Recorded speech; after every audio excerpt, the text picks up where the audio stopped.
یہاں بہت سے لوگ یہ سوال اٹھا رہے ہیں کہ اتنا دیندار گھرانہ اور بیٹے نے خودکشی کر لی. اس کا جواب مولانا یوسف جمیل صاحب کی طرف سے الحمدللہ آ چکا ہے کہ وہ بھائی ڈپریشن کا پیشنٹ تھا, وہ اس کو الیکٹرک کے جھٹکے دیے جاتے تھے, میڈیسن کھاتا تھا وہ, اور ڈاکٹروں نے یہ بھی ہدایات کی ہوئی تھی کہ اس کے پاس کوئی نہ کوئی رہنا چاہیے, کچھ بھی کر سکتا ہے.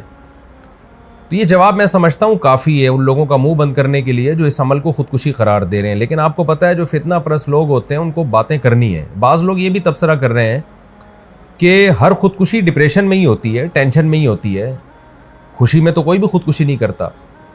تو دیکھیں یہ ٹاپک ڈاکٹروں کا ہے, ڈاکٹر بتاتے ہیں, اور ہم نے مشاہدہ بھی کیا ہے کہ ڈپریشن دو طرح کی ہوتی ہے. ایک ڈپریشن تو عام لوگ جو دنیا کی محبت میں ڈپریشن میں گئے ہوئے ہیں, ایک ڈپریشن وہ ہوتی ہے جو کسی دماغی بیماری کی وجہ سے ہوتی ہے.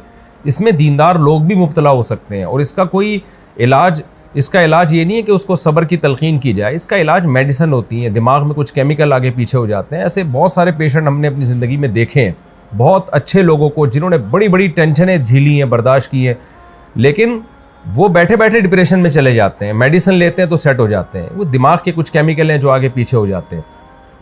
یہی وجہ ہے, اور یہ نئی بیماری نہیں ہے, صدیوں پرانی بیماری ہے. یہی وجہ ہے کہ علماء کرام نے یہ مسئلہ طلاق کے مسائل میں بیان کیا اور قتل قصاص وغیرہ کے مسائل میں بیان کیا کہ انسان پر کچھ کیفیات ایسی آ جاتی ہیں کہ جس میں وہ اپنے قول و عمل کا ذمہ دار نہیں ہوتا, اور اس کے قول و عمل پہ اس کو نہ گناہ ملتا ہے, نہ اس کو دنیا میں سزا ملے گی, نہ آخرت میں سزا ملے گی.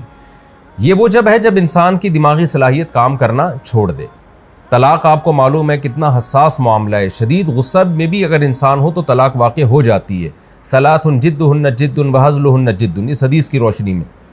لیکن علماء نے بیان کیا کہ اگر کوئی ڈپریشن کا پیشنٹ ہے اور اس کے پاس قرائن ہے اور وہ اس کا دماغ صحیح کام نہیں کر رہا, ایسی صورت میں وہ بیوی کو 100 طلاقیں بھی دے دے گا تو نہیں ہوں گی, اس لیے کہ اس کا دماغ ہی کام نہیں کر رہا ہے ایسے موقع پہ. تو جب طلاق جیسے مسئلے میں ہم علماء کرام آج سے صدیوں پہلے ایک اسٹریس اور ڈپریشن کا مریض جس کا دماغ کام کرنا چھوڑ دے, اس کے اس عمل کو طلاق قرار نہیں دیتے. وہ زبان سے کفریہ کلمات اگر زبان سے نکالے گا تو وہ کافر نہیں ہوگا, حالانکہ کفر تو مذاق میں بھی اگر آپ کفریہ کلمات زبان سے نکالتے ہیں تو آپ کافر ہو جاتے ہیں. لیکن اتنا بڑا جرم بھی معاف کر دیا اللہ تعالیٰ نے اگر اس کا دماغ کام نہیں کر رہا. تو ایسے ہی خوب سمجھ لیں کہ ایسا ڈپریشن کا مریض اگر کسی کو قتل کر دیتا ہے یا اپنے آپ کو قتل کر دیتا ہے تو وہ نہ دنیا میں مجرم ہے, نہ اللہ کے ہاں وہ مجرم ہے. اس میں ملامت کرنا اور کسی کو برا بھلا کہنا یا کوئی نیگیٹو باتیں کرنا, یہ جو باتیں کرنے والے لوگ ہیں وہ مجرم ہو جائیں گے.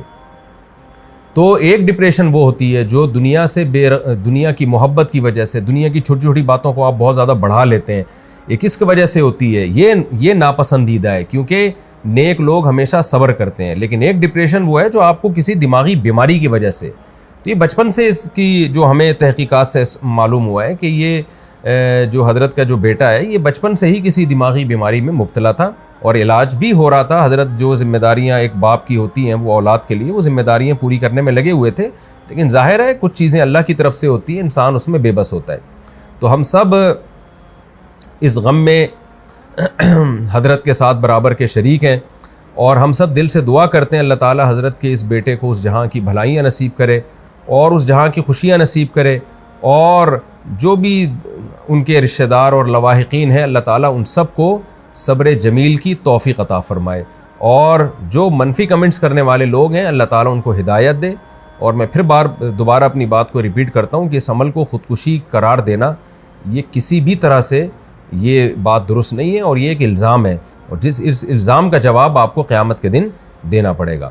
اللہ تعالیٰ مرحوم کی مغفرت فرمائے اور لواحقین کو اللہ صبر جمیل کی توفیق عطا فرمائے, اور مرحوم کو جنت میں اللہ تعالیٰ اعلیٰ درجات عطا فرمائے. وما علینا الا البلاغ.